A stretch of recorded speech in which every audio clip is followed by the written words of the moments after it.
IDFM 98 de la bande FM. Bonsoir à toutes, bonsoir à tous. Aurélien Milot ce soir, qui est un grand rêveur éveillé par enfant et occidental-oriental, vivant dans l'Empire du Milieu depuis des années, un peu plus de 10 ans. On l'accueille tout de suite.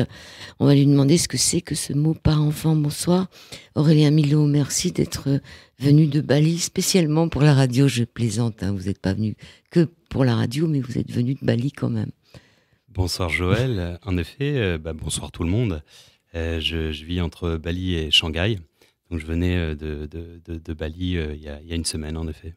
Alors par enfant, en un seul mot, et occidental-oriental, c'est deux mots comme ça qui arrivent. Alors c'est deux néologismes. Par enfant, c'est une contraction de parents et enfants. Et occidental-oriental, c'est une contraction entre occidental et oriental. Voilà. Comment on fait pour faire ça alors ? Comment on fait ? On applique justement ce que je pratique dans ma vie, c'est-à-dire une sorte de néologisme style de vie, une dimension holistique, c'est-à-dire une vision globale. J'essaie de composer avec différents états que l'on a tendance à segmenter et pour lesquels on gagne en effet à intégrer plusieurs concepts. Alors, vous êtes passionné par la spiritualité ainsi que par les mystères de la vie, de manière théorique, mais aussi expérimentale. Vous avez passé la plupart de votre vie, et même au-delà, à voyager de manière intérieure et extérieure en parcourant le monde physique et métaphysique et en restituant ces expériences dans différents recueils par pure passion, en romançant la réalité pour la rendre plus douce. 12, celui dont on va parler ce soir, Baraka, c'est le 12e, mais le premier qui est sur papier. Exactement, voilà. C'est le premier et voilà, il a une vocation à être divulgué davantage. Les autres étaient plus intimistes, on va dire, et puis j'avais pas vocation nécessairement. Ils sont disponibles gratuitement 7 autres sont disponibles sur Internet, mais celui-ci, je voulais vraiment le divulguer davantage. Alors, pour ceux qui voudraient les trouver, comment on fait pour les trouver, les 11 premiers ? Il y en a qui ne sont pas publiés et qui n'ont pas vocation à l'être. Et puis les autres sont disponibles sur une plateforme gratuite qui s'appelle monbestseller.com. D'accord, en tapant Aurélien Milot. Voilà, vous me trouvez et vous trouverez d'autres références également. À vrai dire, depuis 15 ans, de manière très spéciale, vous pratiquez l'écriture automatique. Voilà. En quelque sorte, je suis un scribe, si je puis dire. Bon, alors ça semble un petit peu farfelu de dire ça, c'est-à-dire que, comme la plupart des gens, je suis dans l'inspiration, et qui dit inspiration dit le souffle cosmique. La création, ça n'est autre que de créer, ça veut dire tirer, cueillir, littéralement, et donc cueillir de l'arbre des idées de Platon, le monde des idées de Platon, l'akasha pour les hindous, et ainsi de suite. Donc, je ne suis qu'un vulgaire, entre guillemets, ou plutôt humble serviteur. Je télécharge, en quelque sorte, par intuition, des messages qui me sont donnés. Alors, certains diront que c'est du channeling, ou tout simplement, c'est de l'inspiration. Voilà. Oui, ou c'est votre moi supérieur ? Parce que vous dites on m'écrit, mais ce on, c'est qui ? C'est une bonne question. C'est notamment peut-être ce qu'on va essayer de parcourir, et notamment ce que l'ouvrage essaie d'expliquer, ou tout au moins d'évoquer. Alors, vous êtes en même temps chef d'entreprise, professeur en MBA, co-créateur d'un centre holistique. Chef d'entreprise, vous venez à Paris aussi pour des histoires de mode, hein, je crois. Oui, alors en effet, je travaille dans l'industrie de la mode. Je suis chef d'entreprise, j'ai une société à Shanghai. Donc j'ai passé plus de 16 ans à habiller les gens avec les masques, hein, de la personnalité, de la mascarade, hein, de cette illusion qu'est notre société quelque part. Et consciemment, ça m'a permis notamment de découvrir le monde de l'intérieur à travers les usines, etc. En référence à Voltaire, c'est à ce prix-là que vous mangez du sucre en Europe. Donc ça m'a permis vraiment de comprendre le système de manière réelle, hein, la dureté de la vie. Et c'est la quadrature du cercle, en quelque sorte, de notre système, le système économico-financier, sociétal et autres. Je suis également enseignant, en effet, pour des MBA, c'est quoi ? MBA, ce sont des masters, en quelque sorte. Donc, j'enseigne avec différentes écoles, que ce soit la Schema, le M Lyon, peu partout dans le monde. Et puis, donc en fait, ce sont des cours de commerce, mais aussi pas que. Ce sont des cours d'éthique, de morale, des conférences aussi sur le sens de la vie. J'essaie d'injecter des petites notions de spiritualité. Alors, ça n'a pas du tout une vocation à être prosélyte. Au contraire, c'est juste essayer d'ouvrir ces champs de conscience et de faire en sorte que les nouvelles générations soient un peu plus centrées, non pas que sur eux-mêmes, que sur leur portable, mais aussi sur le monde qui les entoure, et puis aussi sur le fait que qu'on exploite un petit peu davantage nos capacités, puis c'est surtout se relier, parce que je me rends compte que factuellement, le tissu social, il y a un fil conducteur. Hein. Quand je vous dis tissu social, j'ai travaillé dans le textile, j'essaie de renouer de recoudre le tissu social à travers les conférences, parce que je donne aussi des conférences au centre spirituel de Shanghai, par exemple.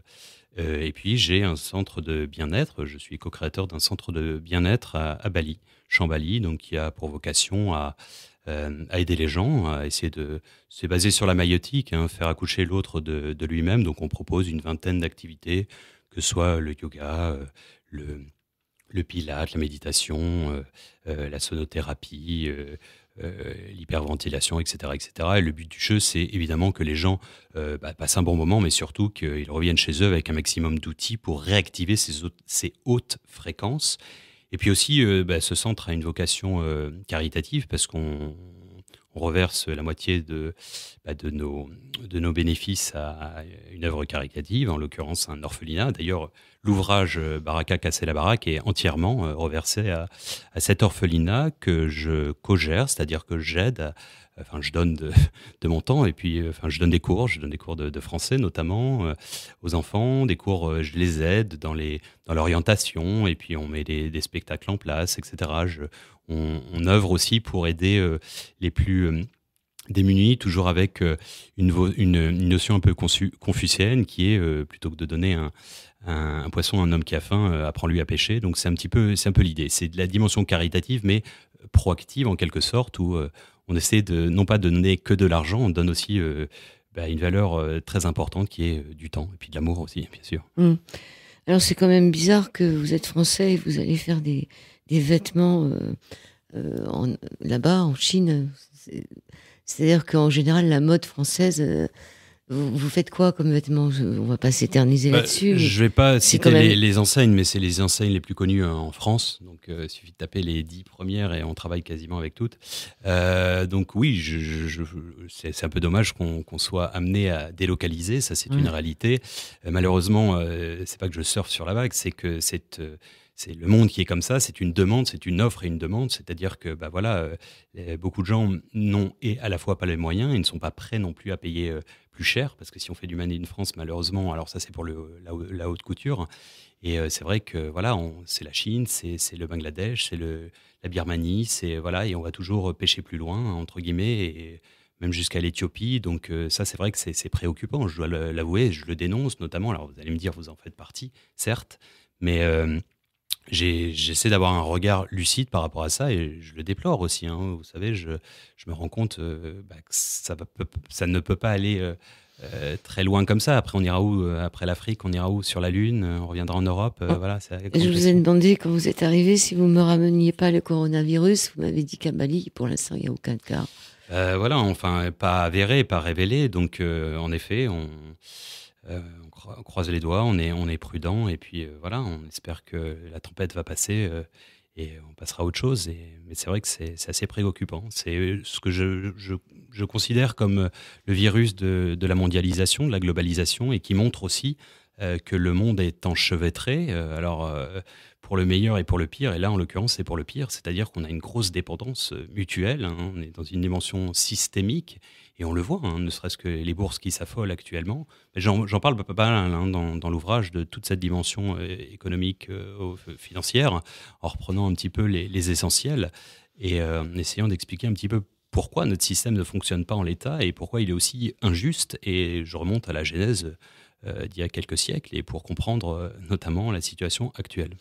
Alors, Baraka, justement, c'est le livre « Casser la baraque ». Oui. Quand on voit ce titre, on se dit, mais qu'est-ce que c'est que casser la baraque? Baraka, ça veut dire déjà bénédiction. Alors, voilà, il y a plusieurs, messages subliminaux à l'intérieur de l'ouvrage, enfin du nom, pardon. Baraka, donc en effet, en arabe, ça veut dire, la bénédiction. Alors en fait, ça reprend, la tradition, alors pas uniquement musulmane, hein, c'est la tradition, on va dire, vieille comme l'humanité qui part du principe que l'autre vous fait accoucher de vous-même. C'est-à-dire qu'en fait, en quoi il apporte la bénédiction, pas forcément dans le bien nécessairement, mais il est une sorte de miroir vous permettant de retrouver une partie de vous-même que vous aviez perdue en quelque sorte. Euh, donc en fait, il vous fait évoluer, alors que ce soit en bien ou en mal, c'est-à-dire qu'une personne peut être nocive et en fait vous faire apprendre sur vous-même.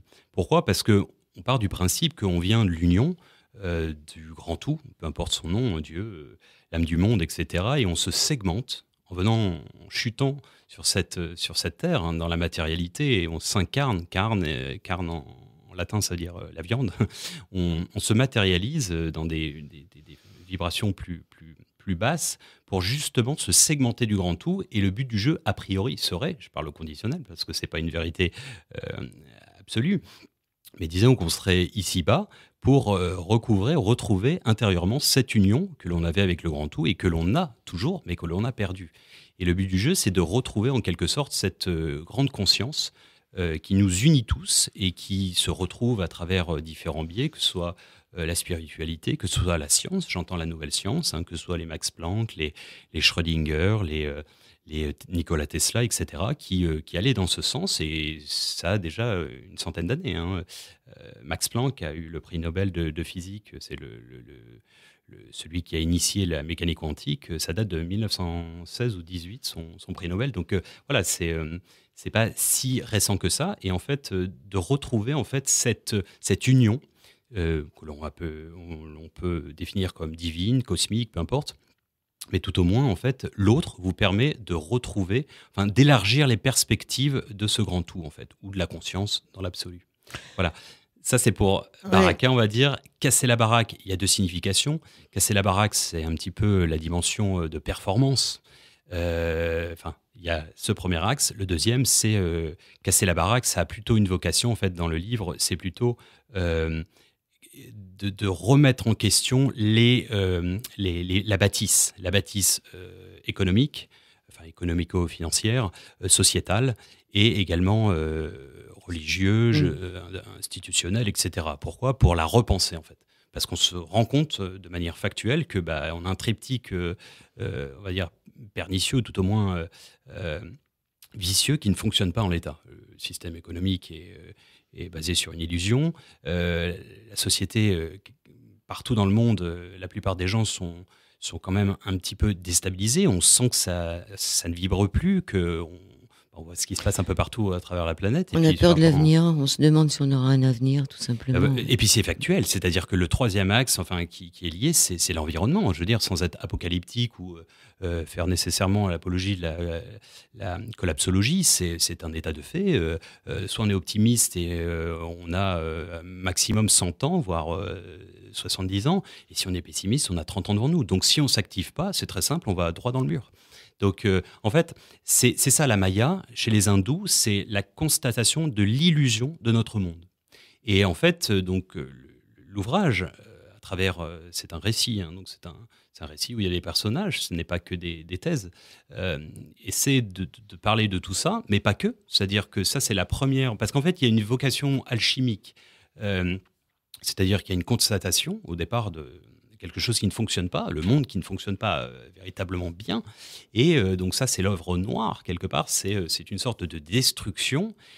Deuxième axe, c'est un nettoyage, en quelque sorte. Et après, l'œuvre blanc, et ensuite, c'est l'œuvre rouge, Rouge. c'est-à-dire la transmutation pour passer à quelque chose d'autre, parce que, in fine, c'est ce qu'on attend, on est dans l'expectative d'un changement. On sait on vit, en quelque sorte, actuellement, et on le voit ne serait-ce qu'à travers les mouvements sociaux, quels que soient, pas qu'en France, hein, c'est pas cantonné. Il n'y a pas un pays qui est l'Eldorado, hein, même si certains disent ah oui, la croissance chinoise, non.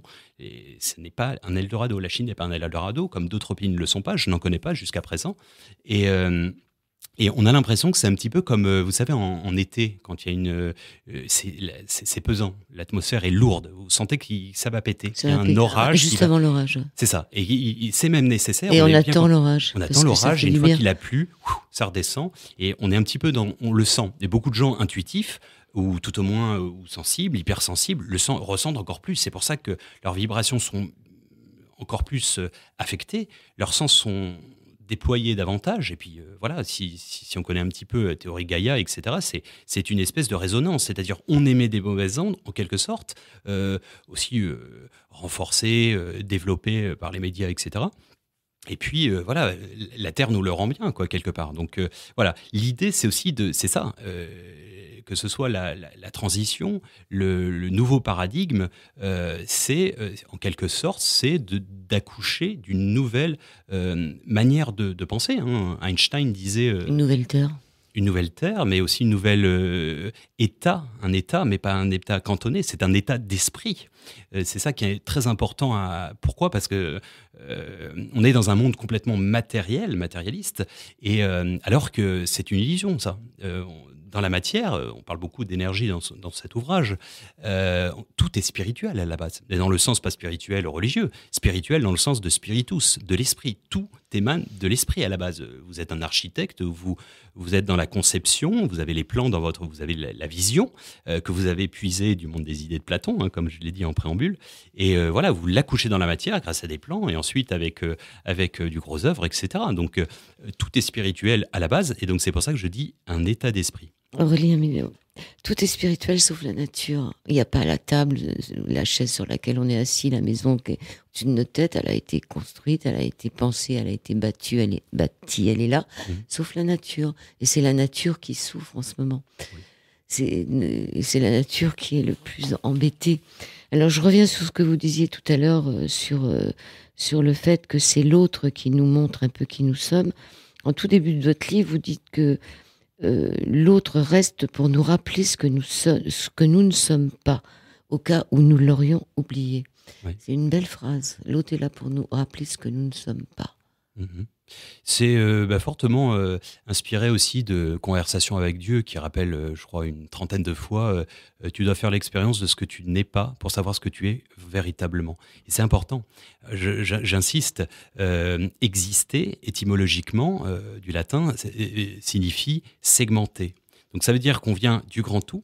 On est obligé de s'extraire. Je prends souvent cet exemple, et notamment dans l'ouvrage, on fait partie du grand tout. Donc ça veut dire quoi concrètement ? On est une peinture.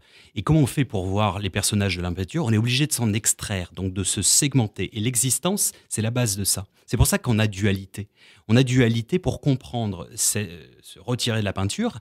Et après, l'objectif, c'est pour ça que je parlais tout à l'heure de la dimension holistique. Holos en grec, ça veut dire entier, global.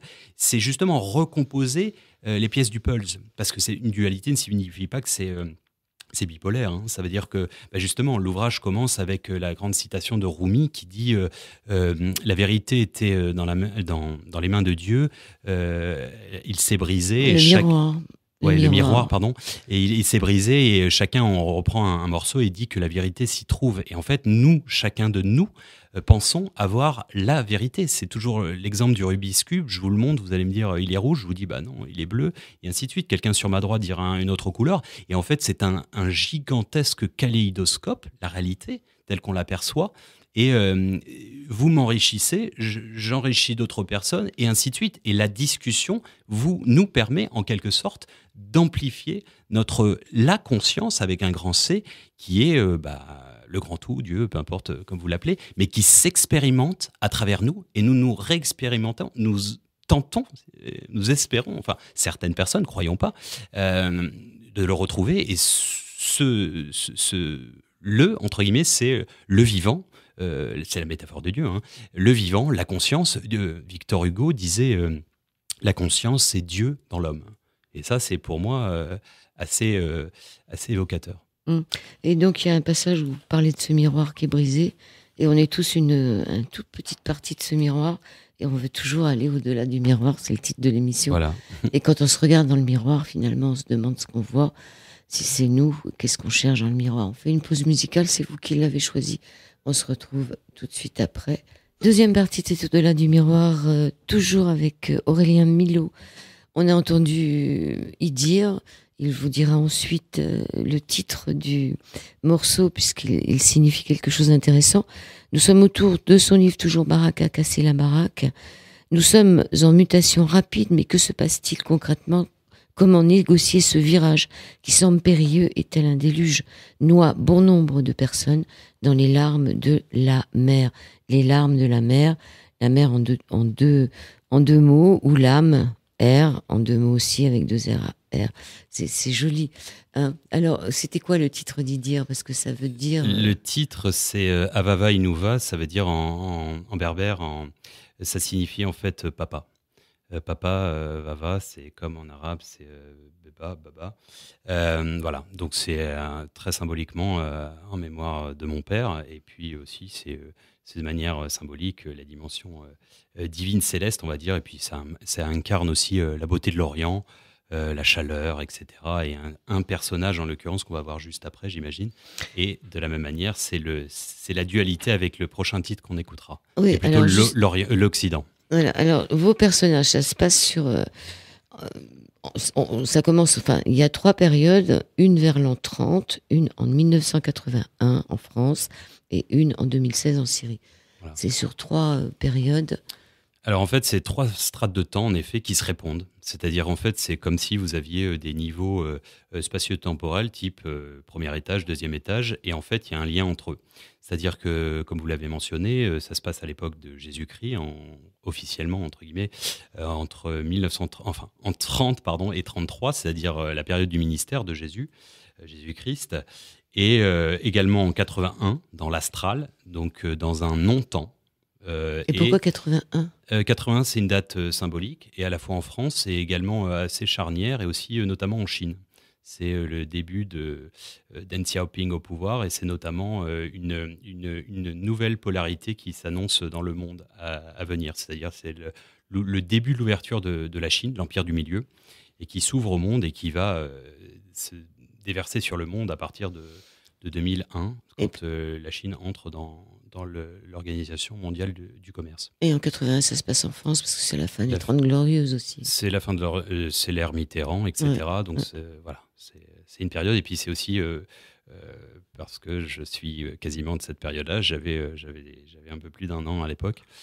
C'est pas autobiographique, hein, cet ouvrage, mais voilà. Donc c'est une date assez importante. Voilà. Et la Syrie? Et la Syrie, en fait, ça se passe de 2016 à 2019. C'est dans un camp de réfugiés où, en fait, on a une cause commune. En fait, c'est énormément, c'est empreint de symbolisme. Hein. La Syrie, c'est un camp de réfugiés, donc réfugiés aussi de ce système, du système mondial. Et donc, on retrouve différentes factions, que ce soit la Croix-Rouge, le Croissant-Rouge, des gens aussi, enfin des humanitaires qui ne sont pas nécessairement affiliés à une cause religieuse, que ce soit Médecins sans frontières ou l'Armée du Salut, etc. Et en fait, ils ont une cause commune. Et ils essaient d'éponger les souffrances et en gros les désastres de notre système et à la fois avec différentes factions qui ont mené à ça, hein, bien expliqué dans l'un des chapitres qui est la géopolitique, où le grand échec y est, comme je l'ai intitulé, c'est-à-dire on reparle de 100 ans d'histoire sur le proche et Moyen-Orient pour essayer de comprendre un petit peu la situation d'aujourd'hui et de comprendre que tout est enchevêtré. Et la Syrie, pourquoi? Parce que la Syrie, dans plein de symbolisme, hein, déjà c'est en référence à Cyrus, et puis aussi parce que il est annoncé, Cham étant c'est l'ancien nom de la Syrie, est annoncé dans la fin des temps, dans l'eschatologie, que ce soit musulmane ou autre, et Cham, en plus en anglais, signifie mascarade. C'est un petit peu donc le théâtre de la bêtise de notre système, parce qu'en fait, la Syrie, concrètement, et je réexplique un peu les tenants et les aboutissants de cette guerre, horrible et puis créée de toutes pièces pour des raisons économiques, hein, essentiellement, et qui est en gros tout simplement une guerre mondiale sur un État. Disons qu'il y a toutes les factions qui se sont mêlées à cette guerre, et on commence officiellement à révéler des choses aujourd'hui, mais l'image de cette bête immonde que l'on a appelé le Daesh, et qui est une réalité, hein. Les gens ont bien fait ce qu'ils ont fait. C'est quand même une création dont l'origine est plus que préoccupante. Et donc voilà, on reparle justement comment ça a été créé, pourquoi, et en quelque sorte à qui profite en quelque sorte le crime. Voilà. Alors, il y a beaucoup de passages avec des textes des évangiles, mais aussi du Coran. Oui. C'est-à-dire que ça remet aussi toutes les religions un peu sur leur base d'origine. Alors en fait, il y a 3 vocations dans cet ouvrage. Le premier, c'est en effet, c'est une mise à jour, enfin des mises à jour. On essaie un petit peu de... Alors, avec un profond respect, hein, pour la tradition, bien entendu, et surtout une remise en pratique. Parce que quand j'entends pratiquant, la mise en pratique de sa foi. Et le deuxième axe, c'est une clarification, un éclairage par rapport à certains tabous et stéréotypes, des idées préconçues. Et parce qu'il y a beaucoup de gens qui mènent, entre guillemets, leur religion de manière sociologique sans véritablement la connaître. Et troisième axe, c'est un ouvrage qui a vocation à être, alors bien évidemment pas exhaustif, mais une synthèse et une vision holistique tendant à l'éveil pour essayer de réunir, concilier et de lier certaines idées, que ce soit la science, la spiritualité et ainsi de suite. Et c'est pour ça qu'on a 33 chapitres et qu'il est assez conséquent. Mais en effet, on cite pas mal la Bible. Et alors, notamment dans toute la période de Jésus, vous avez en fait à peu près 10 à 15% des passages qui se passent entre 30 et 33, qui sont des passages de la Bible, remis dans un contexte de l'époque, qui aurait pu. Donc c'est une totale, pas fantaisie, mais disons une interprétation, c'est une fiction du contexte. Alors, certains y verront peut-être un blasphème, aucunement, c'est une manière d'interpréter. Chacun a le droit d'interpréter aussi ce qu'il y a eu avant, après. Hein. On n'a que 3 ans de restitution partielle de la Bible. Et surtout, il faut savoir quand même une chose, et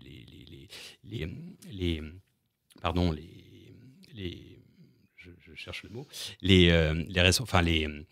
les scientifiques de la religion, donc aidez-moi. Non, je vous aiderai pas parce que je le trouve pas non plus. Mais je crois que les théologiens et autres, voilà, pardon, le mot m'échappait. Évidemment, sont assez unanimes pour dire que voilà, c'est le texte tel qu'il nous est présenté déjà est partiel. 1. 2, il n'est pas chronologique, il est achronologique, c'est-à-dire qu'on a mis Il a été écrit 100 ans après la mort.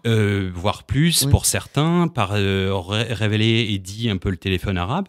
Et puis c'est surtout qu'on a 4 évangiles, alors qu'il y en avait 45. 45 au concile de Nicée en 325 par Constantin. On fait le ménage, en quelque sorte, on vire des trucs, on rajoute des choses, la réincarnation disparaît, l'histoire de la Trinité, etc. Enfin, il y a pas mal de, entre guillemets, créations qui sont avérées, hein, pour les historiens. Là, c'est même plus de la théologie, c'est les historiens qui sont d'accord. Et en fait, donc c'est pas du tout un blasphème, mais c'est surtout pour montrer comment ça a pu, entre guillemets, mais chacun a vocation à vivre les textes saints tels qu'il les entend.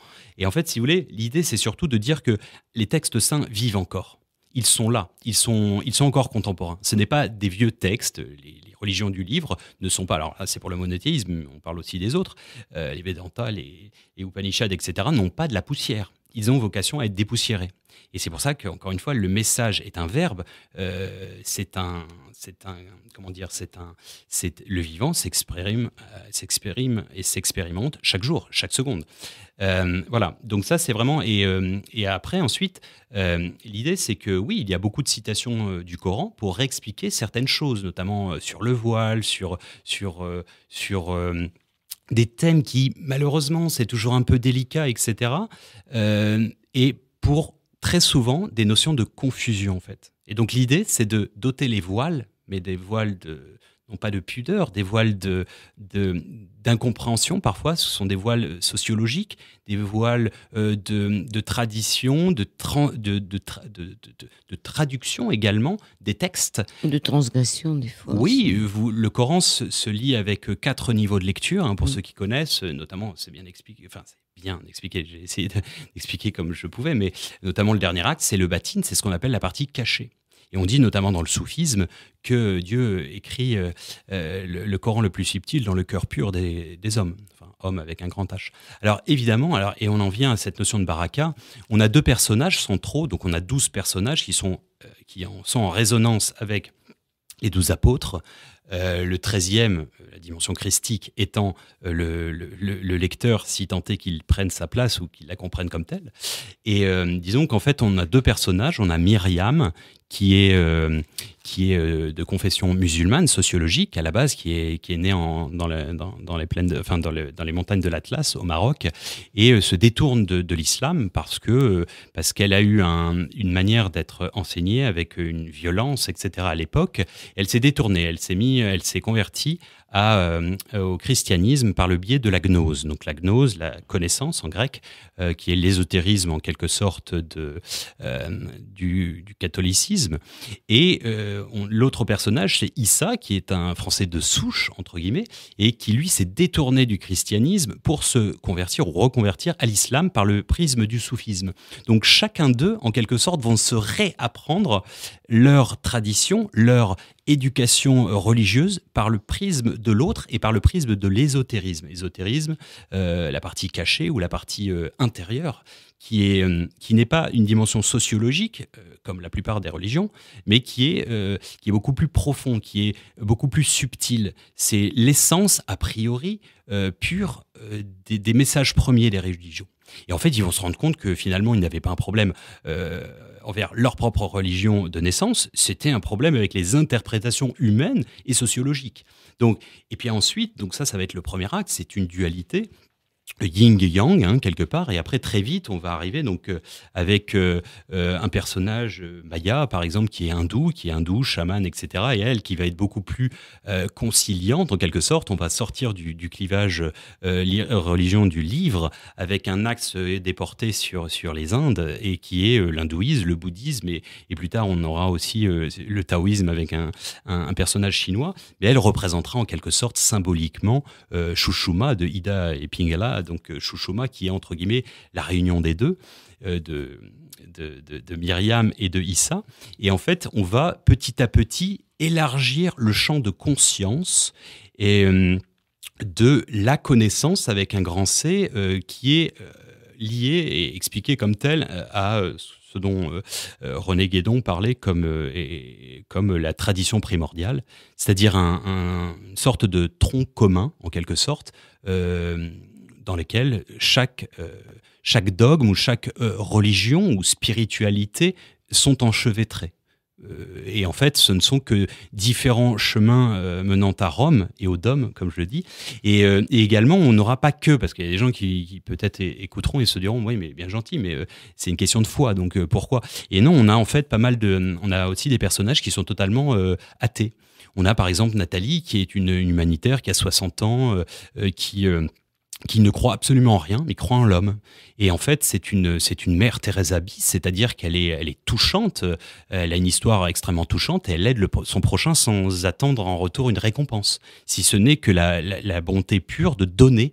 Et en fait, elle s'avérera en quelque sorte une pratiquante, malgré elle, d'une foi supérieure en l'homme, et c'est ça qui est encore plus touchant. Et après, on a un personnage, un Syrien médecin, qui est justement dans le camp des réfugiés, parce qu'il est malgré lui, hein, et lui, il est complètement athée, et en fait, au fur et à mesure, de la même manière, il se rendra compte qu'il n'avait pas un problème avec la religion, c'est juste qu'on lui avait montré une manière tellement binaire, très réductrice, du genre tu crois ou tu crois, enfin c'est un peu l'obligation de croire, et en fait ils vont accoucher, parce qu'en fait tout au long du livre, donc ça se passe pendant 3 ans, ils vont se réunir le soir, toujours autour du feu, à refaire le monde autour du feu. Alors c'est le symbolisme du feu, de la connaissance, de la lumière, c'est le principe dans le zoroastrisme dont on parle aussi, hein, c'est l'une des religions de la Perse, qui justement le feu sacré, qui est très symbolique.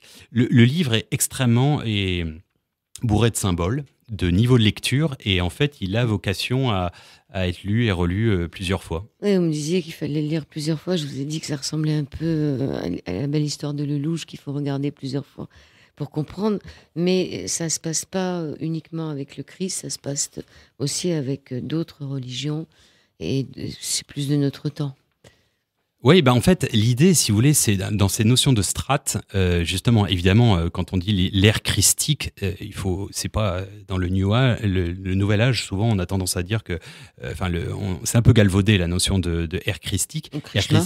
Oui, enfin, peu importe la terminologie, c'est le Caligula pour les hindous, etc. Ouais. Le Christ, c'est en fait, c'est pour ça qu'on dans l'islam on parle du retour d'Issa. Ce n'est peut-être pas, je préfère parler au conditionnel parce que je ne veux pas imposer nécessairement ma croyance, et notamment dans le livre.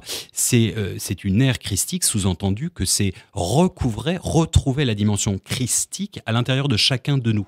Mais ça ne veut pas dire que c'est cantonné au catholicisme. Quelque part, Krishna était aussi christique, Bouddha était christique. C'est une autre manière d'appeler l'éveillé. Hein, c'est pas... Et en fait, le livre évoque vraiment ça, c'est-à-dire que ce ne sont pas des finalités. Que ce soit le Christ ou les prophètes ne sont pas des finalités. Le but n'est pas de leur vouer un culte, mais plutôt ils témoignent, ils donnent une technique. Et ensuite, le but du jeu, c'est un peu comme un chef d'orchestre qui apprend la musique. Et le but du jeu, c'est de refaire cette musique et de la reproduire, ainsi de suite. Et il le dit sans cesse, notamment dans la partie de l'ouvrage où il explique je suis la lumière, mais vous aussi en quelque sorte, et vous ferez mieux que moi. Et c'est le but du jeu en fait. Donc en fait, c'est pas l'erreur, il n'y a pas d'erreur, tout est parfait, mais ce qui s'est passé à l'époque du Christ, en gros, c'est très personnel, c'est-à-dire c'est un peu comme si on jouait un jeu collectif un peu en perso, et en fait les gens ont vu, les gens et puis l'humanité pendant 2000 ans, un Jésus comme un sauveur, mais c'était pas ça, le message a été galvaudé, parce que lui ce qu'il aurait voulu c'est pas du tout en quelque sorte que on le déifie en quelque sorte, c'est justement que on s'inspire de lui en fait, du même ordre que Bouddha, hein, c'est le même principe. Et en fait l'idée, c'est que soit on reste dans le même cercle spatio-temporel et on le refait. C'est pour ça que Volcker disait si vous ne connaissez pas l'histoire, vous êtes condamné à la refaire. En fait, l'idée, c'est que de manière contemporaine, certains attendent le Messie, mais le messager est qu'il n'y a pas de message, si ce n'est que retrouver à l'intérieur de vous-même. C'est pour ça qu'à Delphes, vous avez connais-toi toi-même et tu connaîtras le mystère des dieux et de l'univers.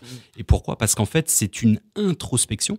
C'est pour ça ésotérique, retrouver à l'intérieur sa dimension, entre guillemets, divine, cette espèce de connexion, union avec soi-même, pour ensuite se réouvrir au monde, qui est, en fait, ce qui est en haut est comme ce qui est en bas. Donc, en fait, c'est une résonance. Et en fait, l'idée de cet ouvrage, c'est que justement, il y a un moment où le personnage Issa, c'est un bon orateur, et en fait, il y a un moment où, justement, sans dévoiler l'ouvrage, mais où ils ont tendance un petit peu à le voir comme une sorte de messie. Mais lui, il se refuse à ça, parce qu'il a bien compris que c'est pas du tout le but. Il n'y a pas de messie. Il peut avoir des lumières qui s'élèvent dans l'obscurité, mais qui ont vocation à, non pas briller, mais à éclairer pour que chacun trouve sa propre voie. Et c'est le principe de la maïeutique, faire accoucher l'autre de lui-même. On poursuit cette émission. C'est au-delà du miroir, c'est la 3e partie de cet au-delà du miroir, toujours avec Aurélien Milhaud, pour son livre, on dit Milhaud ou Millot ? Milhaud. Milhaud, parce qu'il y a 2 L. Bon, c'est Milhaud, je l'avais bien dit. Donc, pour son livre Baraka, Casser la baraque. Rumi disait la vérité est un miroir tombé de la main de Dieu et qui s'est brisé. Chacun en ramasse un fragment et dit que toute la vérité s'y trouve.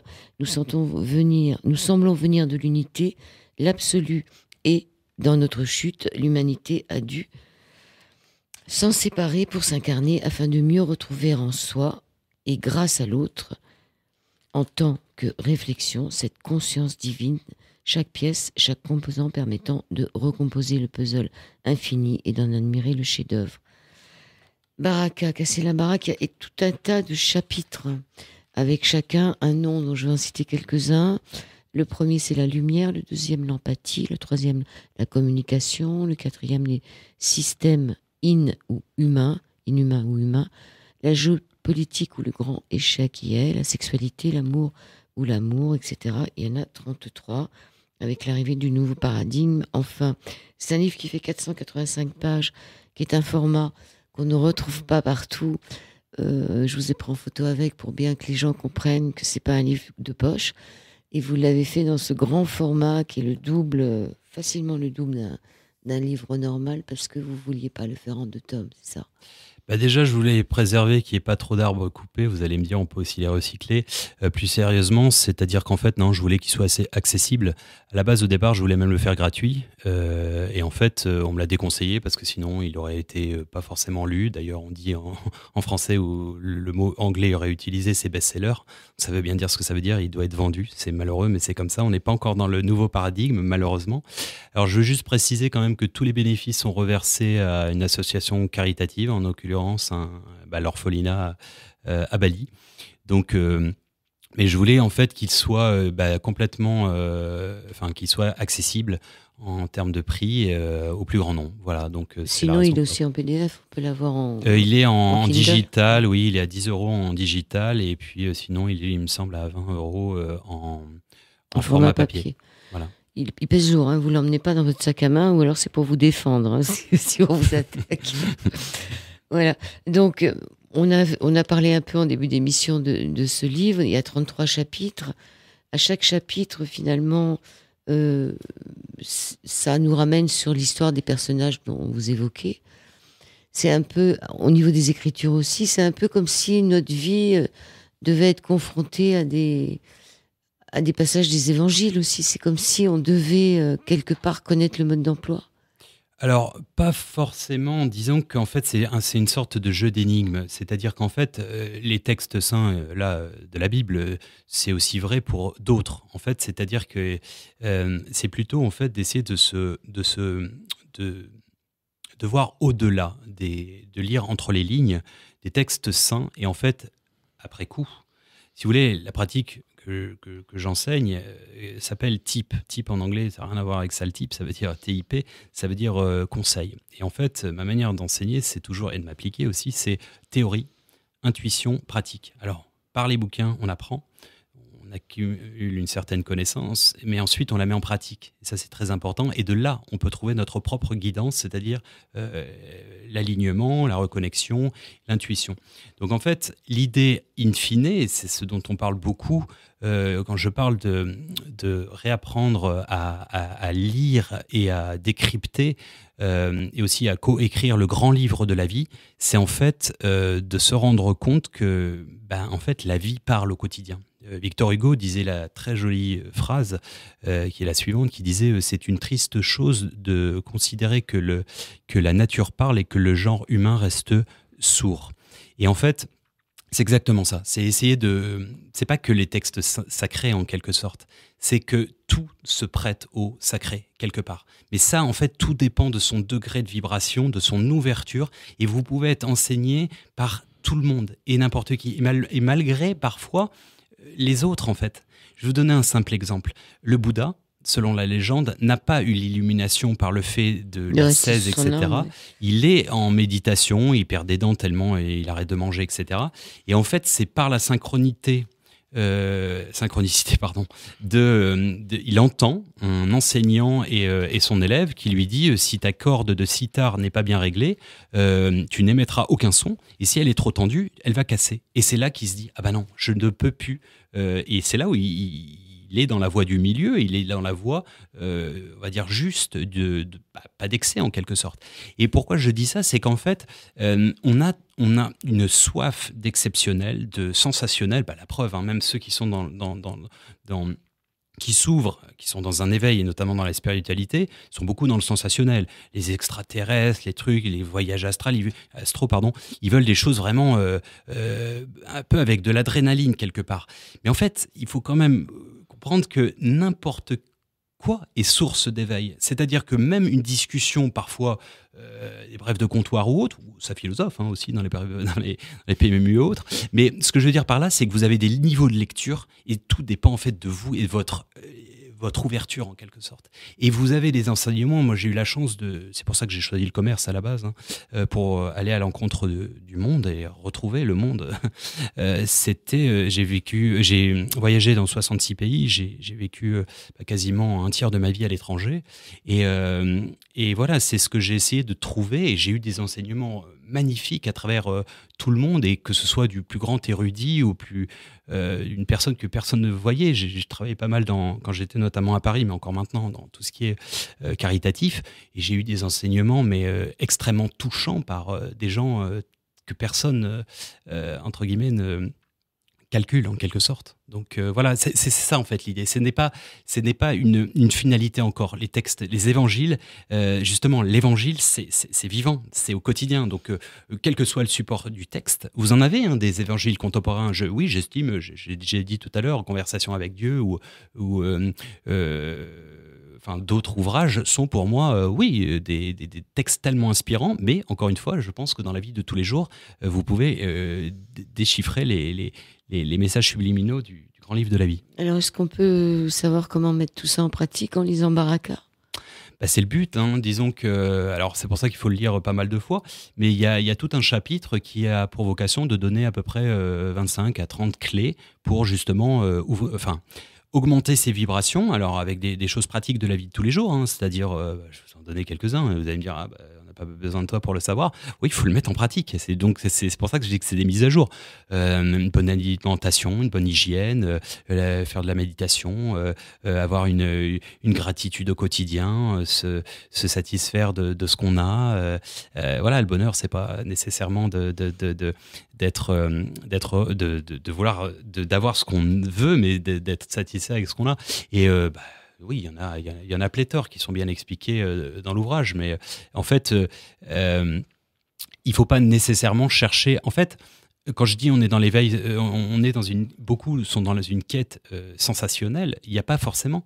D'ailleurs, c'est pour ça que dans le bouddhisme, on dit avant l'éveil, couper du bois, porter de l'eau. Après l'éveil, couper du bois, porter de l'eau. On reste les mêmes quelque part. On reste les mêmes. C'est juste qu'en fait, la vie chante après coup. Alors, dans les chapitres de la fin, le Saint Graal, le mystère du Saint Graal, les sociétés secrètes, l'histoire cachée, l'origine occultée de l'humanité, la quadrature du cercle de notre système, l'annonciation de l'Apocalypse, la révélation, comment élever ses vibrations, l'arrivée du nouveau paradigme. L'annonciation de l'Apocalypse, on est en plein dedans. Après, ça c'est personnel. Apocalypse, ça veut dire déjà révélation. Mais oui, encore une fois, je vous dis, la chose la plus probante, c'est le compte à rebours. Voilà, on a 30 pour les plus pessimistes à 70 ans devant nous. Donc si on ne change pas radicalement, vous ne pouvez pas, comme dit Einstein, vous ne pouvez pas changer, résoudre les problèmes du monde avec le même esprit qui les a créés. Donc en fait, si vous voulez, moi je prône non pas bisounours et on s'illusionne, etc. Non, c'est juste essayer de mettre plus de lumière. Et surtout, de proposer des solutions, parce qu'en fait, et je les ai pas toutes, c'est loin de là, c'est juste en fait, j'active l'autre, justement, je suscite, entre guillemets, les autres, et on est en train de travailler dans une base de données universelle, mondiale, avec les bonnes idées, des bonnes idées, accessibles à tout le monde, qui seraient consultables, et aussi que les gens pourraient déverser. Si vous regardez les actualités, je suis désolé de dire, vous n'avez que des mauvaises nouvelles. Oui, avec aucune solution. Voilà, donc forcément, vous êtes en basse vibration. C'est logique, vous avez eu une journée un petit peu harassante, stressante, etc. Vous rentrez à la maison, vous voyez que, je suis désolé de dire, mais que des choses négatives. Donc, jamais on fait un reportage sur des choses qui se passent bien. Parce que sinon, ça fait rarement, on va dire, à part Pernod. Mais voilà, ou dans nos campagnes, machin. Mais c'est très rare. Vous avez pourquoi ? Comme si on avait l'impression que c'était pas des news. Je veux dire, il y a, en fait, si vous voulez, il y a autant de positifs que de négatifs. C'est juste que on met le négatif devant. Ouais. Et on le rabâche. Et on le rabâche, donc forcément, on a l'impression qu'on voit que ça. Donc finalement, tout le monde, si vous voulez, on est poser cette question d'éveil, d'apocalypse, on est dans une sensation. L'autre représente une menace. C'est les points dans la figure, c'est une compétition, la vie est dure, etc. On a peur de l'autre, et tout le monde se dit ça. On a tous peur. La preuve, plein de gens vous diront, quand vous prenez le métro à Paris, tout le monde fait la gueule. Et toi ? Nous aussi, on fait la gueule. Et par mimétisme, dès qu'on commence à s'éveiller, en fait, théoriquement, à émettre de la lumière, vous permettez aux autres de le faire, en fait. Et c'est ça, en fait, qui est vachement important, c'est que à mon sens, il va pas avoir un Messi qui va arriver avec les plus. C'est une image, hein, avec des ailes. Il faudrait déjà qu'il ait des épaules aussi larges que le diamètre de la Terre. Donc, et puis de toute façon, il serait pas compris. Donc, ça peut pas être entre guillemets une personne. C'est pour moi, c'est l'humanité qui retrouve son humanité individuelle et collective. Et ça veut pas dire de devenir nécessairement Mère Teresa du jour au lendemain, mais c'est juste un peu de bienveillance et de faire des petits efforts au quotidien. Et oui, je pense qu'on a une minorité qui est au top de la pyramide et qui prend un petit peu tous les pouvoirs et toutes les richesses, etc. Mais je pense que ça peut changer, ça va changer. Enfin, je suis profondément croyant aux belles histoires et oui, j'ai cette soif et depuis que je suis quasiment gamin, je sens qu'on va vivre quelque chose et à la fois extraordinaire dans le sens pas ordinaire, c'est-à-dire que ça va pas continuer comme tel. Et ça, je pense que c'est ça, l'arrivée du nouveau paradigme, ça va faire un peu mal. Je compare très souvent, je vais vous dire, et notamment dans l'ouvrage, notre situation à une chenille. Une chenille, en fait, elle passe la moitié de sa vie à manger, à se goinfrer et à ramper. Jusqu'à un moment où elle s'arrête à la moitié de sa vie. Et ensuite, elle mue. Et ensuite, elle ascensionne. Elle ascensionne et le battement de papillon peut créer une tornade et dépoussiérer l'Occident. Voilà, c'est un peu toute la métaphore. Oui, je crois aux belles histoires, mais le problème, c'est que... Enfin, c'est pas le problème, c'est et à la fois le problème et la solution, c'est que on peut co-écrire ensemble, tous ensemble, cette histoire. Alors, c'est un élan universaliste, pas du tout qui homogénéise, hein, parce que beaucoup de gens ont peur de l'homogénéisation, le nouvel ordre mondial, et à juste titre, hein, parce que sans la différence, il n'y a pas d'existence. Hein, la tour de Babel en est la principale référence, j'en parle dans l'ouvrage. D'ailleurs, dans le Coran, il est mentionné que, c'est d'ailleurs pour ça que Cousteau se serait converti, ou reconverti pour certains, il y a des courants chauds et froids dans l'océan, sans quoi ce serait une eau douce, et donc il n'y aurait pas de climat. Et donc il n'y aurait pas de vie. Donc ça veut dire quoi par là? Ça veut dire que la dualité, la différence, faut la bénir. C'est une baraka, c'est une bénédiction. Et ça, faut la préserver. Ça veut dire que pourquoi vous avez cette religion ou pas, on s'en fout. Vous avez été créé comme tel. On va se chamailler parce que vous aimez les concombres et moi j'aime pas ça? Non, on s'en fout. Donc c'est ça en fait. En fait, c'est aussi simple que ça. Cet ouvrage, quelque part, moi, c'est 40 ans un petit gamin qui rêve encore trop fort et qui n'a peut-être pas mûri en ce sens et qui a gardé encore l'enfant intérieur. Baraka, casser la baraque, il n'y a pas de nom d'éditeur. Celui-ci est sous Amazon en fait. Amazon. Il est également disponible pour Kobo. Je sais que je vais me faire attaquer parce qu'il y a des gens qui n'aiment pas Amazon. J'ai fait de mon mieux. Je n'ai pas pu l'éditer avec une maison digne de ce nom. Donc voilà, on fait de son mieux. Aurélien Milot avec 2 L. Est-ce qu'il y a une page Facebook sur Baraka qui se crée ou... Non, pas encore. Parce qu'à la fin, vous dites que chacun peut écrire la fin de l'histoire. Ça serait intéressant qu'ils se l'écrivent ensemble sur des réseaux sociaux. Alors justement, ce sera, on est en train de mettre en place justement une plateforme de bonnes idées qui sera en fait, qui a vocation qui s'appelle You Benchmark du monde en fait. Bon, c'est en anglais parce que c'est un jeu de mots, mais oui, pourquoi pas que chacun coécrive, et c'est un peu l'objet. Il est expliqué ce projet à l'intérieur, et puis si jamais il ne voit jamais le jour, il faut que quelqu'un le fasse. Et peut-être que ça existe déjà. C'est pour ça que j'appelle un petit peu tout le monde. Et oui, pourquoi pas coécrire la suite.